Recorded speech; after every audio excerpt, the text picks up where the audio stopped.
Love it.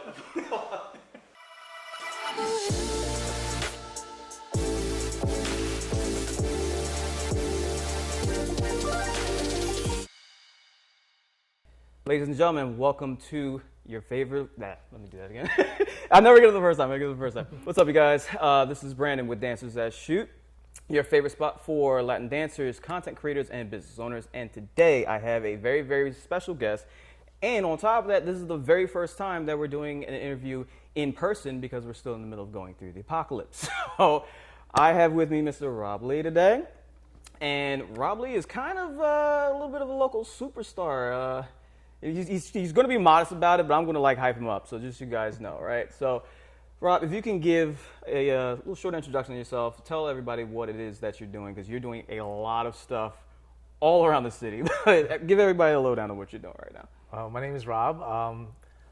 Kind of doing a bunch of things like you mentioned. I have my whole Ride the Rob project where I'm traveling around the world trying to lift up 10,000 people in various acro and cheer poses. I started a clothing line for people of movement. So working on creating clothes that are, they address various issues that people have, like creating solutions through apparel. I started out with acro yoga, developing pole wear now, and I'm gonna also work on formal, athletic formal wear, like suits and gowns and dresses that you can move around and toss people around in as well. And doing a little photography and getting into all sorts of collaborations with different companies and different studios. So yeah, it's basically doing all the things basically, which is awesome. A lot of the people that I have on this show, they have their hands in a lot of things, and I think that in 2020, in order for you to basically just survive as a business owner, you kind of have to have your hands in a little bit of everything just to get your name out there like that. So give us a little bit of a rundown about how acro started for you, because I think that's what mainly everybody knows you for. So how did that come about? Well, I guess how far back do you want to go? I guess it came from maybe cheer. So I was a cheerleader for Drexel. I was a cheerleader for Philadelphia Soul, Bon Jovi's team, like arena football, and then the 76ers, and then I also coached at Temple University as the co-ed cheer coach. And I discovered this thing called acro yoga. It was a lot of fun. It was also more accessible for people that don't quite have a cheer background, but because of my foundation and things I learned from cheer, I was able to pick it up pretty quickly. And then next thing I know, I was teaching acro, traveling around, lifting people. I was taking a shower one day and I was just like, acro is so much fun, everyone should try it. And then the thought occurred to me, I should make everybody try it. I should make everybody try it. And then I was like, let's come up with a little project. Let's go around and lift a bunch of people.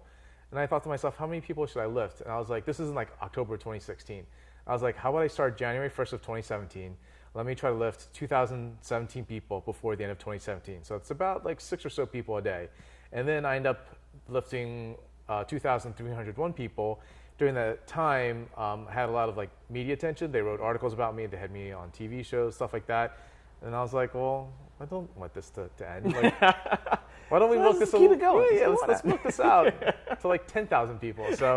So I was like, why don't if I average around 2,000 people per year, I can make it around a 5-year project and continue showing people what acro is. And the goal changed from just lifting people and showing them how fun it is.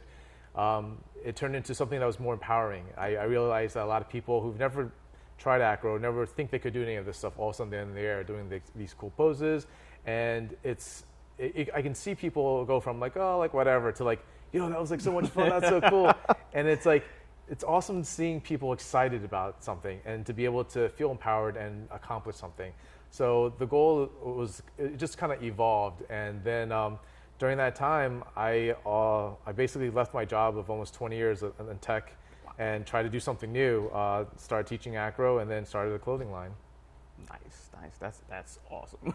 And it's so crazy because a lot of people that I talk to, they'll have not to say they have humble beginnings, but they have beginnings where you really wouldn't put two and two together with what they were doing and then what they're doing now. Mm-hmm. I mean, with me, I was in pharmacy for years, for almost 15, 17 years. And now here I am owning my own business. I'm a dance instructor. I'm a filmmaker, a photographer, and then I'm like going around, interviewing all these people. So if you told me, way back in I started in, I think, 2010, 2012. So if you had told me back then that this is what I'd be doing now, I'd just be like, you're whatever you're smoking, I think I should get a little bit of that. Just, I mean, I had no idea I'd be designing women's clothing, Yeah, exactly. It's so crazy. But again, it's just like, we're in an environment now where, in order for you to just like survive, you have to, have your hand in multiple things. You have to have multiple, streams of income, just to, be able to survive. So if you're going to do something along those lines, you might as well do something that you actually enjoy. You know? And it seems like you really enjoy this. Yeah, I realized I was really passionate about acro, and then I also like to be creative, and with designing the clothing wear, like coming up with solutions when people have problems or issues that they have through apparel. Like an example is like the shirt. This is like a men's acro shirt, and I realized like when you lift people up, the shirt rises above your belly button, Right. So it doesn't exactly, it's not great for pictures. So then like little things like that. So then I made a shirt like 5 inches longer in the torso. Okay. I made the sleeve shorter so it can show off the muscles. And it's like little like details like that, Yeah. I developed a hoodie, a crop top hoodie so the story was this is what happened. So What happened was, I was like, all right, are there any like styles or designs that like women like? And then one girl was like, oh, I really love like crop top hoodies. Can you make crop top hoodies? I was like, yeah, sure. So like put a little design together. I sketched it out. And then in my mind as a guy, like if I'm wearing a hoodie, if I'm doing acro, I'm just going to take it off. But then the girls are like, no, like it's cold. We're going to keep it on. And then in my mind, it's like, well, how are you going to do acro with a hoodie? Because it's going to go over your head, and then the strings are everywhere, and this and that. So then I came up with the idea of adding magnets in the hood. So then when you're doing inversions, like it doesn't go over your head. And then I made it specifically for acro, but then I realized that it has multi-purposes, like with the different movements. So for pole dancers, they were telling me like when they do floor work, sometimes like the hood will go over the head. Next thing you know, they hit their head against the pole. For boxers, like it swings around, but they like that hoodie look, For runners, so then it kind of like, transcends all the different types of movements with like an idea like that is focused specifically for inversions and acro. Nice. So, Okay, cool. yeah. So let's get into the clothing company for a bit, because I actually know of quite a few people that have tried to, start their own clothing brand, their own clothing line. And, unfortunately, some of them, they, weren't able to get the level of success that they, really wanted to when they, set out to do this. Like, what made you want to create your own clothing line? What was the impetus for you saying, okay, this is something that I need to, like, delve into like, head on? So when I first started acro, I had like no idea what to wear. There was not a source that's like, oh, this is what you could wear for acro. Yeah. So it was just trial and error. Like whatever I wore, like, oh, this works, this doesn't work. Like I realized certain moves, you need bare skin on your thighs, and then so certain shorts won't work, So in my mind, in the back of my mind, I was thinking like, oh, it'd be really cool if someone came out clothes specifically for acro. And there might be a couple like little businesses like here and there, but it wasn't anything like big. And then I just kind of like was hoping that there would be a company that would make specific things for like, needs and wants. And then when I shifted from the tech world into teaching acro a little bit more full time, I was thinking, well, you know what, like maybe this is the time to just kind of dive into it and go for it. And instead of just like wishing or hoping, like, why don't I just make it happen? Right. So for about a year, I did a lot of research, like looking into, what needs to be done, researching what like women want in terms of apparel, what men want. Like it was just a lot of things. It's still like a learning experience. But then I decided to kind of create my own. And then I had a couple of, designer friends who were saying that to start off, it might be kind of tough, but because I guess like whatever networks I have, I'm actually creating like a brand, like a lifestyle. So instead of like whatever acro wear, I called it Active Elixir. Yeah. So not only am I creating a brand or actual products like clothing, but I can create like, events or photography, like I can create more than just apparel, And one of the things that kind of stuck with me is when you provide value to people, like that is really important.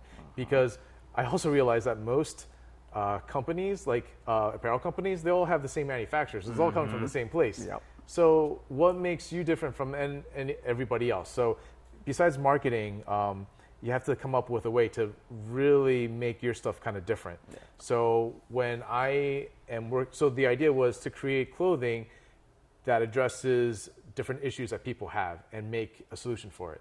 So the tagline is the perfect solution for people with movement.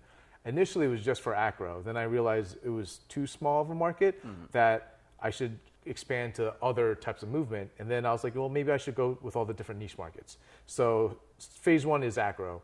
Phase 2 would be pole, because of my connections and friends from the pole community.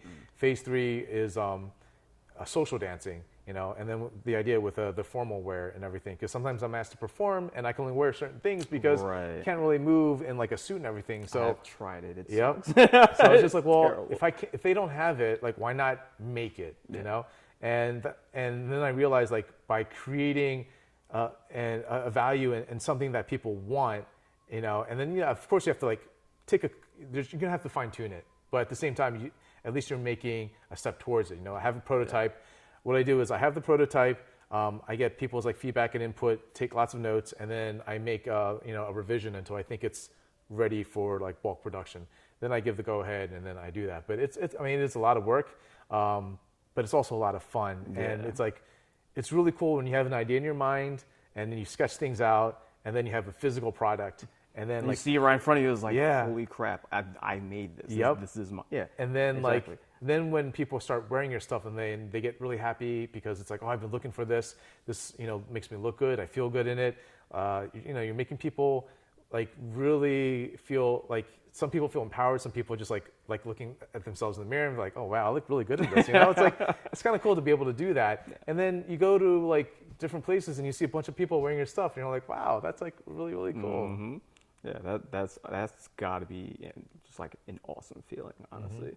And it's really cool because with what you've done, that I think a lot of people can take a note of, is that because you were already a quote unquote member of all of these different communities, the pole community, the acro community, the social dance community, you leverage those communities and their input, the people from these communities to not only make your brand, but make your brand and your product even better. And I think that a lot of people, especially with people that are on social media and they're trying to start their own businesses and that sort of thing, they may not realize that they have their own network or they have their own community that they can use to their advantage and aren't really doing it to the best of their ability. Yeah. Let me say, because like with me, when I first started, it's just like, okay, well, who do I have as my network? And I was, again, involved in a whole bunch of things, but I didn't really see, my network as a valuable resource. And I think that a lot of content creators, a lot of business owners that are just starting out, that's one of the main things that you should be doing is leveraging your network. Yeah, and there's sometimes like you forget. I remember one time when I was coaching over at Temple, I noticed like one of the girls had like a cool like designer sports bra. I'm like, oh, like what? Like, who makes that? And then the other coach is like, why are you asking her about sports bras? And I take out my cell. I was like, oh, I started a clothing line.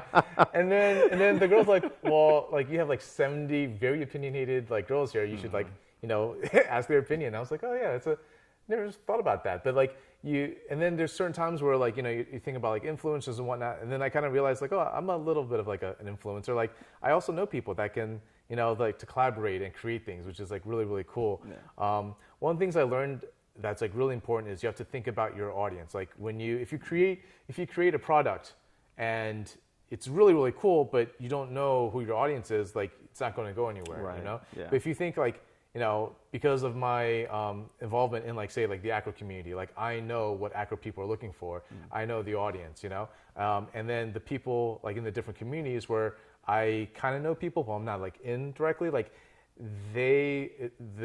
what they tell me, like, what they're looking for, it's really important that I listen. And they're like, oh, like example, like another community, say like the belly dancing community, right? Yeah. One of the things, issues that they have is like they like to wear certain things that are kind of flashy, but also they also have like more fitness things, but a lot of them are uncomfortable, So then if that is the issue, then I would try to create a product that would have the functionality and the comfort. And actually most of my stuff, it's like, I focus on functionality because I know my audience is athletic. They're going to be tossed around or they're going to be upside down, you know. So In the everything air, needs to on the like, ground. yep, everything needs to like stay in. So like I like stress test it to make sure like the functionality is important. And then I think about like the styles and make it look different and everything. But like functionality is like really, really important because my audience, you know, they're all athletes and they're using it for their movement. Right.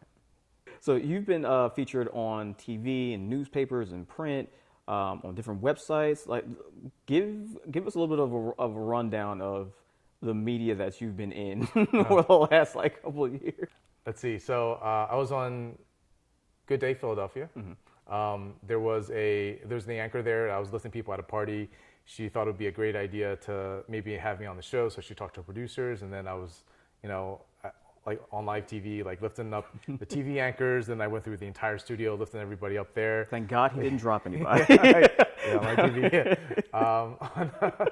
On CBS 3, they also like I lifted a few people there, and then they did like a little segment of me, like, you know, at a kind of like a mock like class, and then they invited me on the studio, and then I also lifted people there, and then went throughout the studio again. Philly Mag had something about me. There's a few articles and podcasts and everything, just kind of like, yeah, just I guess people like they think it's a cool story, and I enjoy like making people happy. Drexel, they invited me to like lift people like for the halftime game.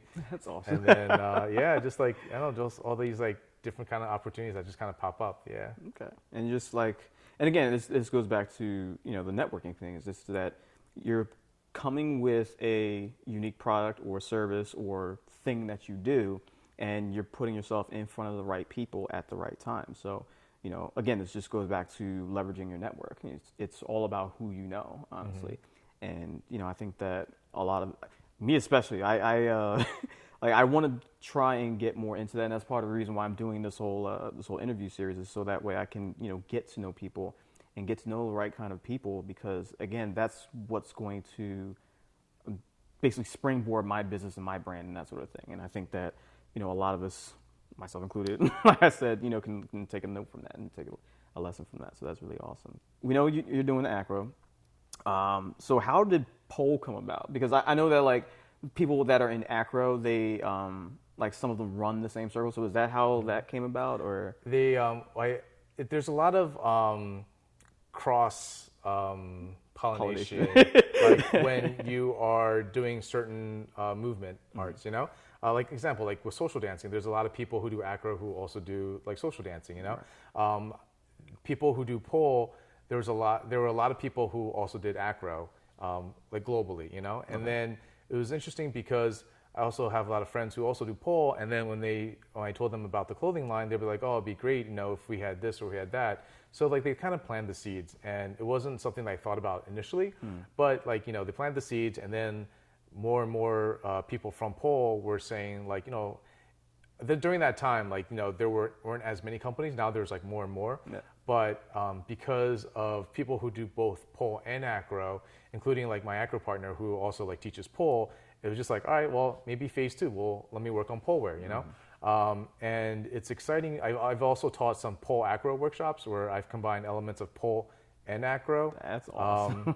I competed at an event at Delilah's, and what I did was I combined pole and acro, and I was like, you know what, why don't I just teach a workshop on that? So I've done that a few times, and it was really cool. And once again, like the people who came, you know, they came from the acro side, and we showed them a little bit of pole, and the people who came from the pole side, they learned some acro, and you put the two together, and they pick up things like really quickly because of their background. Right, it's similar movements. So yeah, it's like from me having a cheer background, I was able to pick up things really quickly for acro. Gotcha. All right, cool.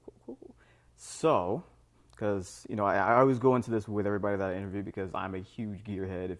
See, you guys can't see right now, but there's so much gear that's like all around. Like, there's so much gear going on right now. But when it comes to content creation, the one thing that I try to instill in everybody is that you don't need, you know, the biggest, best, most recent camera to go out there and produce content.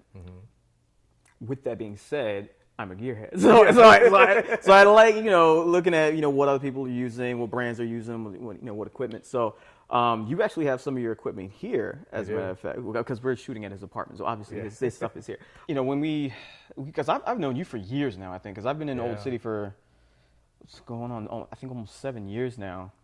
And when you first started, I think you started with that camera phone. So I'll tell you, so what did you first start creating your content with? I guess I usually have. Think about it. Wait, so how is this like a PG thing, or can it get? You can let a couple things fly if you want. Yeah, because I can always like blank it out later. Okay. So, yeah. So let's. So I have a story. Let's go back, way back. All right. So, as people know that I always carry some sort of camera or something around, right? Right. It really started when I was in this camp a long time ago. I think maybe in like '96 or something. But like, I was at a camp in Taiwan, and it was a summer camp where we went around the country to like learn about the culture and whatnot. I also played football, and I wanted to stay in shape, so I decided to go jogging and running. So I went, I asked if anyone wanted to join on the run. So there were 2 other guys and 2 other girls that joined me, and we went to this, where we stayed at a lake, Sunmin Lake, which is where we were at the time, because we just kind of passed around from like place to place. Right. So we went jogging, the 5 of us, and as we were jogging, I could have sworn I saw like a hut filled with like wooden penis statues. But I was just like, I'm like, what?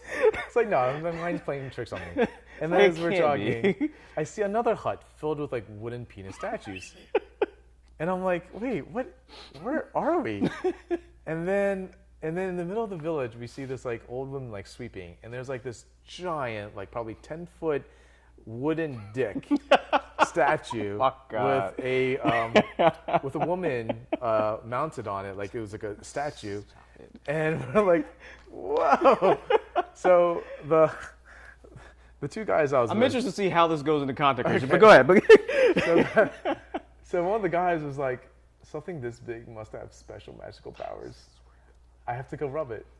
So he goes and he rubs the magical penis tip and then runs away.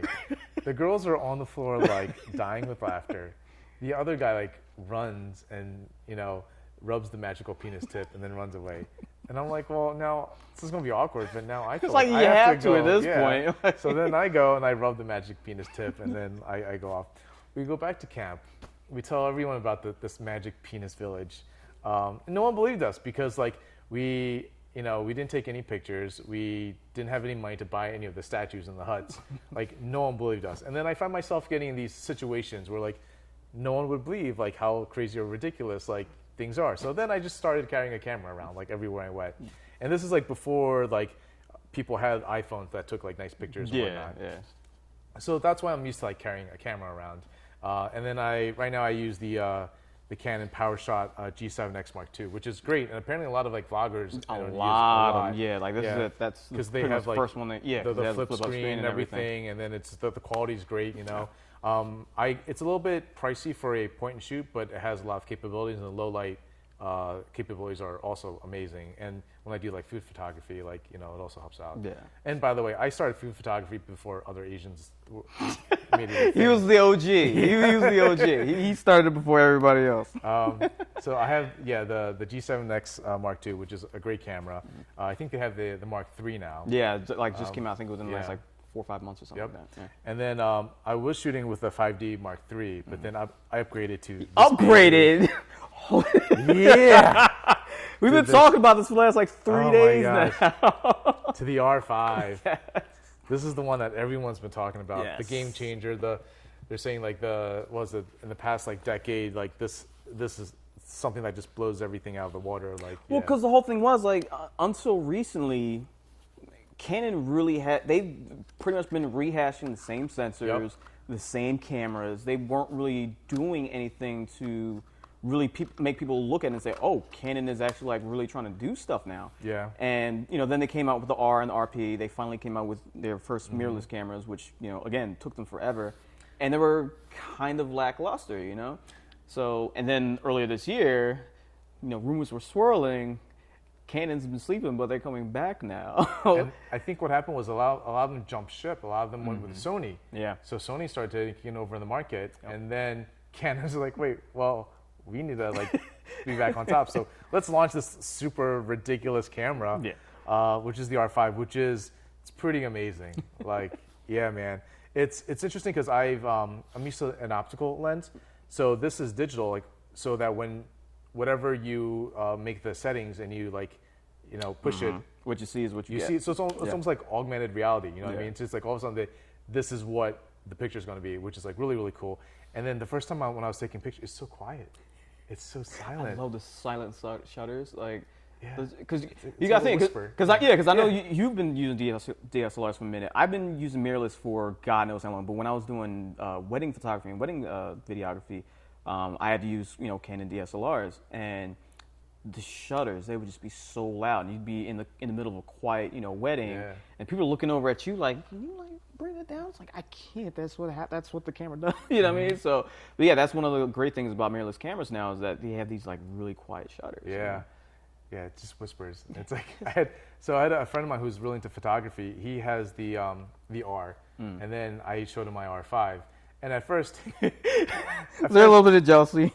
At first he was playing around with it, and he was just like, "Wait, why is it so quiet?" And then he's like, "Well, now I want the R5." It's like I gotta upgrade now. Yeah, but it's a great camera, and it shoots like 8K video. I do more photography than videography, but I want to get more into videography, so I should play around with it more. But yeah, the capabilities, it's crazy, insane. man. Yeah. I feel like it's like a cheat code. Just like every time, it's like, oh, like amazing picture. Yeah. Oh yeah. Exactly. The big highlight about this camera is the 8K video, but the other highlight about the camera that everybody's been talking about that I'm sure you've heard is the overheating thing. And Canon came out and said that we apparently the overheating circuit was put in to make sure that it doesn't like melt any of the circuitry inside, but it actually can take a little bit more than that. And they actually did come out with a new firmware update that kind of updated or changed around the settings for the overheat settings. But have you experienced any overheating with it yet? So I'll tell you a story. Oh God. And I don't know, sometimes like electronics to me, like I'll have these phases where just nothing works or everything just breaks down. It's, I don't know, people, maybe Mercury is in retrograde or I don't know, or just things just don't happen. So anyway, I pre-ordered the R5, I was really excited about it. And then I found out that when I was looking to upgrade, but then every time that I was thinking, oh, like they're gonna release it to buy, it was just like, we're gonna announce it. We're gonna announce the release date to buy. So, but they finally were like, all right, this is the day that we're starting to take orders. Right. So I pre-order it. And of course, even though I pre-ordered, I still had to wait a month and a half before I got it. Finally got it, really stoked about it. I had like all these photo shoots lined up. I went up and started taking like all day long, took photos. Didn't really play around with the video so much, but did a lot of the photos. And then at night, I had a second series. I was doing like lingerie shoots, setting up all the lights and everything, and testing the lighting, and it just stopped working. No, wait, no. When you say stop working, Like it just completely just stopped. Like I knew it wasn't an overheating issue because I was recharging everything for the second series of shots, and there was I didn't use any of the video capabilities, so it just stopped. So I was thinking, oh, maybe it was an overheating issue because that's what everyone was talking about. Right. So let it sit for like 20 minutes, an hour, 2 hours. My model fell asleep on the backdrop while waiting, and it just stopped working. And I Googled it, and I spent like the 2 hours while she was sleeping, researching what to do. Couldn't find anything because everyone was talking about overheating. It wasn't an overheating issue. The next morning, I know I charged the battery. It wasn't that, It was, I switched out battery. I did all these things, and it just stopped working. Got a hold of Canon, sent it back. Waited another 2 weeks. Oh my God. Finally got it. And yeah, of course it was me. No one's heard of it. I talked to Canon techs and oh, I never saw this issue before. Of course, apparently it was a faulty power supply, and they switched it out, but now it's working. And I've been testing it. I've been going on shoots and everything. So I haven't run into an overheating issue. Like I said, I haven't really played around with the videos too much, mostly pictures, but it seems fine with pictures at least, even shooting like all day long. Okay. And hopefully the power issue was just like a fluke, whatever, and then, yeah. Here's hope. Yeah.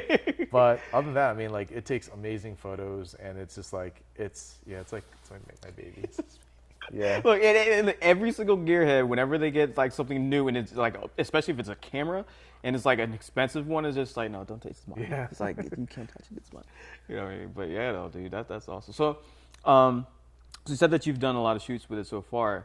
How about the dynamic range? Because with me, like, I do a little bit of high-end work in combination with, like, you know, family stuff and that sort of thing. But with higher-end photography, sometimes you need a camera that has, you know, really good dynamic range, so you can bring up those shadows, bring down the highlights. How has the R5 been for you in that regard? There are so many functions on this thing. Like, there's so much potential. Like, I've gone a couple of shoots and everything, but it was funny. A buddy of mine, he got the R6, and he was just like, "There's so many things. Like, I still need to like go through and like learn and like master like all the different functions and everything."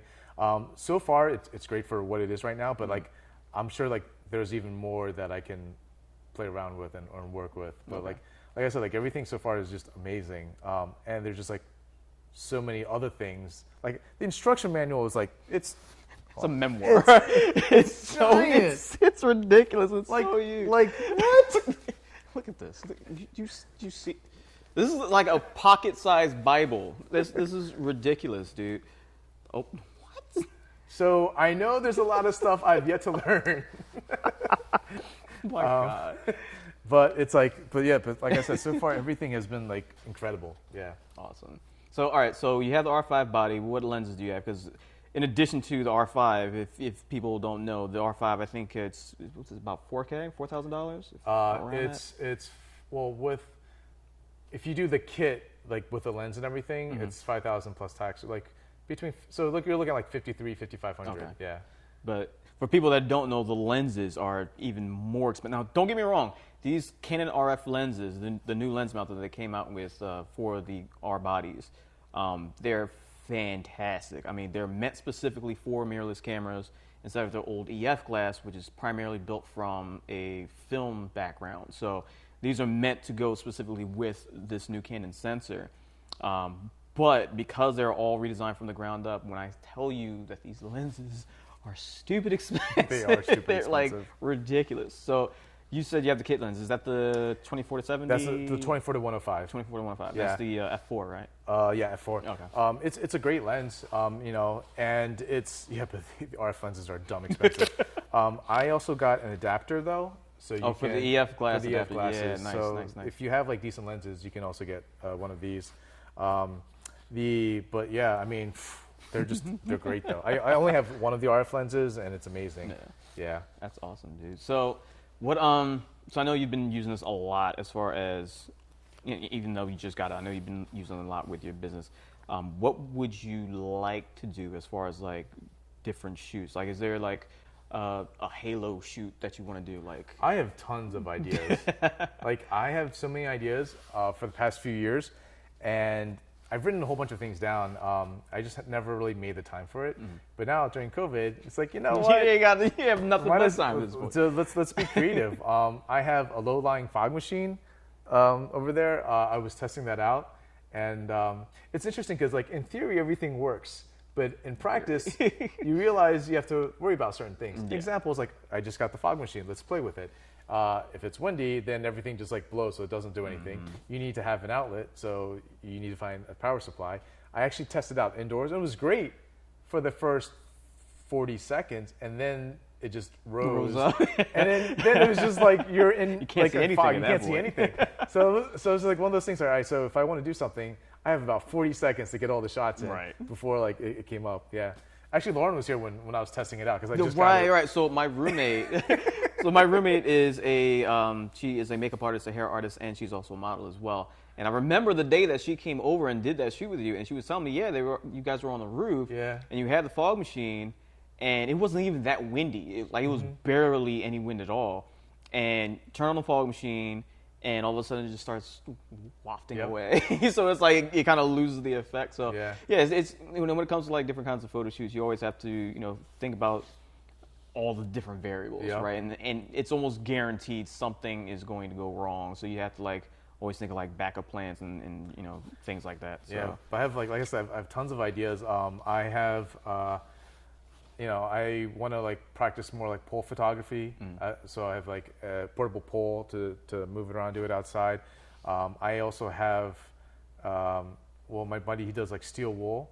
So, Oh, that's cool. So you light it on fire and then twirl it you around. Yeah. So I want to do that, and then I really want to learn more with the like studio lighting and everything. So I bought like a couple of like the pocket flashes, and I don't know. It's just like there's so many things. It's also really expensive, but it's like at the same time, like you could like I said, this is the great time to just learn stuff. You know, what I Right. mean? Exactly. So I that's something I haven't delved too much in, but especially for commercial photography and like stuff with the clothing line, like it'd be great to use because I can use it for the business, but also I can use it for creative ideas and everything. Yeah. Exactly. What advice would you have for somebody that's starting out as a business owner or as a content creator? Because at the end of the day, we're in an era where content is king, right? So from a content creating aspect, what advice would you give to somebody that's like just starting out? What kind of content? So if they're okay, so There's so much. true. All right, let me see if I can focus this down. Okay, so if somebody is, let's say they're starting out a clothing business like you are. Let's say they're trying to start their own brand, and let's say that most of their attention is coming from Instagram, right? Let's say that's their primary marketing platform, right? What advice would you give to somebody that is looking to put content on that platform and looking to, have their brand seen and recognized and be heard? So you're looking for content creators who have a physical product that they're selling. Yeah. Okay. My advice with them is think about your audience. Like it's really, really important because if you have a cool product, but if no one's buying it, then you're not selling it. You know what I mean? Like it sounds a little silly, but if you really think about it, like when you're creating a product, you want to think about who your audience is and what they want. So when that's one like example is like I have the silicone leggings, right, for the pole wear.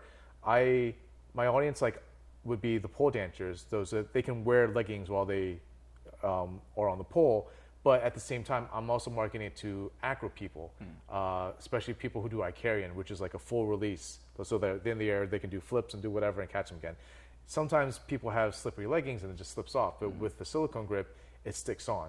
So I'm marketing to two different communities, but when I first had the prototypes, one of them it didn't have enough like silicone, so it's not going to stick for the pole. It'll be fine for acro, but not for pole.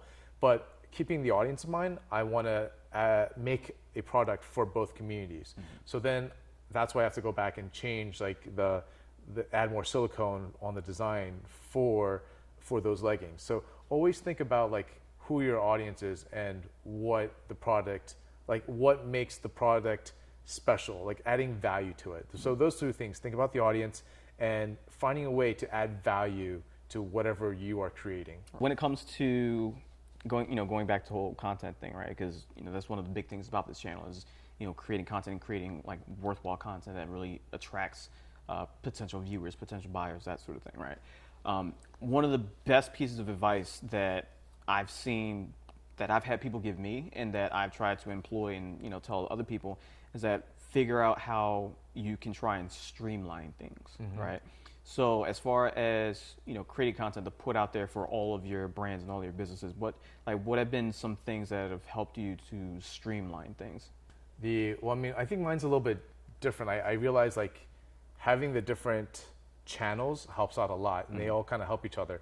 Example is like, I have my whole Ride the Raw project, so I'm going around lifting people, and then I find out like some of these people, like they're really into fitness, they love like athleisure wear, which I am making and selling.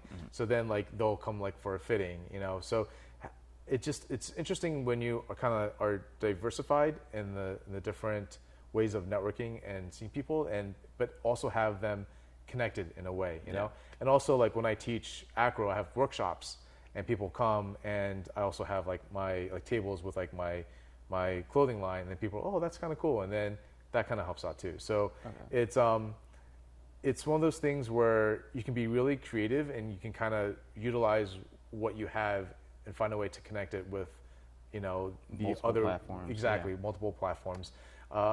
In terms of if you're talking about scalability, also keep that in mind, because when you're starting a business, you want to be able to grow it, and sometimes it's tough when you are in the service industry because you're limited by the hours of the day. All right, so there's only 24 hours a day. There's within those 24 hours, you should probably have time to like sleep, eat, you know, rest. It's always a good thing. So your time is limited. So even if you're charging like $1,000 an hour, like it's very limited. But if you're doing a business where you sell products, then you can grow it, and you know, whatever you imagine, whatever you're, you know, it can be. It's the potential is, you know, sky's the limit. You know? Especially with everything online now, and especially now in COVID times, you know, era of COVID, where now we have more eyes online probably than ever in human history. It's like, you know, the opportunity to really just scale things and reach clientele that you otherwise would have never been able to do. It's there. You know? So as you're building the business, you always want to think about developing a system, right? So that when you are out of the picture, someone else can do everything, like instead of you. Because ideally, like if starting out and becoming an entrepreneur, like you put your heart and soul, like blood, sweat, tears, everything, right? But if you want to scale it to let it continue and grow, you have to be able to step out of it, and have a system in place, tasks, exactly, and then let it run, and then you can, like, you know, make some passive income and make someone else do all the work, like, you know. So, but you need to get to that point, and you always have to think in the future as well. So, having a system in place, and when someone is able to come in and basically learn all the steps and just kind of jump into it, then you know you're able to scale your business into, you know, to even bigger proportions, and, you know, take it nationwide or globally. You know what I mean? So you have to like keep that in mind as well. Yeah, you know, it's funny that you say that. Probably one of the best pieces of advice that someone ever gave me. It was another entrepreneur, and he told me this years ago, and he was like, the difference between having a job and having a business is that if you're in business and you're trying to do everything yourself, you don't have a business. You just have another job, right? In order to have an actual business, you have to be able to, you know, delegate certain tasks to other people, so that way you can concentrate on growing your business.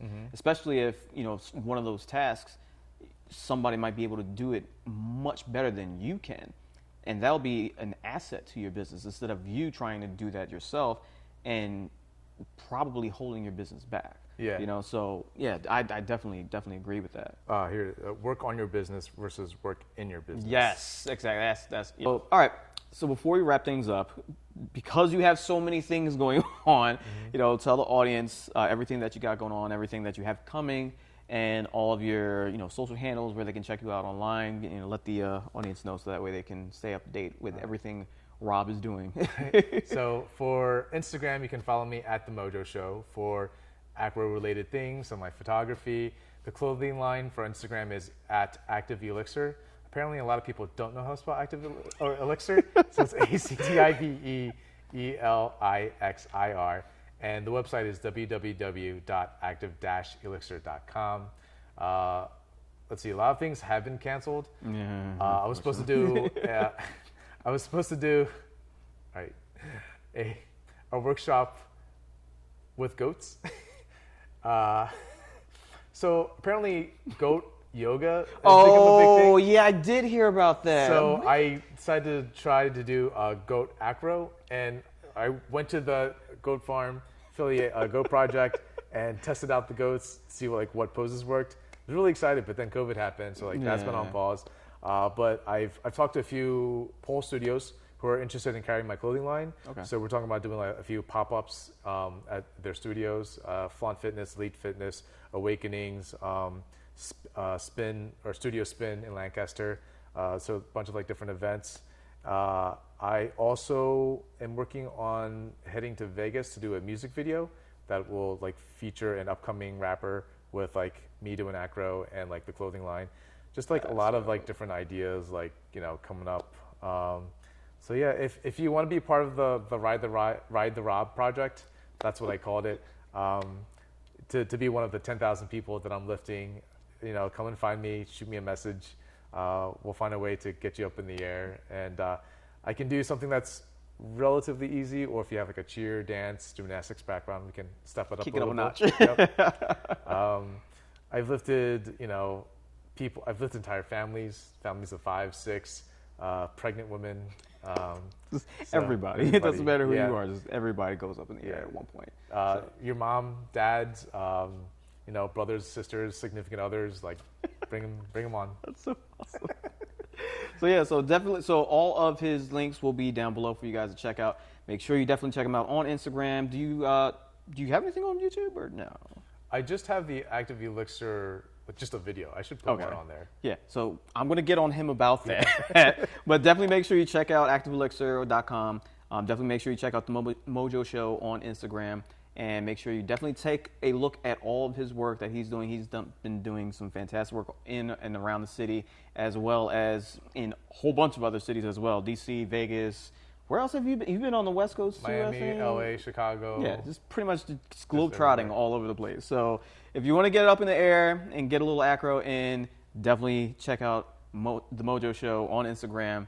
And Rob, thank you again for... I was going to say coming through, but I actually came to your apartment. So thank you for having me and letting me interview you. Appreciate it, man. All right. And you guys, once again, thank you again so much for checking out the channel. Once again, this is Dancers That Shoot. My name is Brandon. Make sure you make sure you subscribe. It helps the channel a lot. I would be greatly appreciative. And as always, please be safe out there, be blessed, and go put a dent in the universe. Thanks again, you guys. You have a great day. Hope to talk to you soon.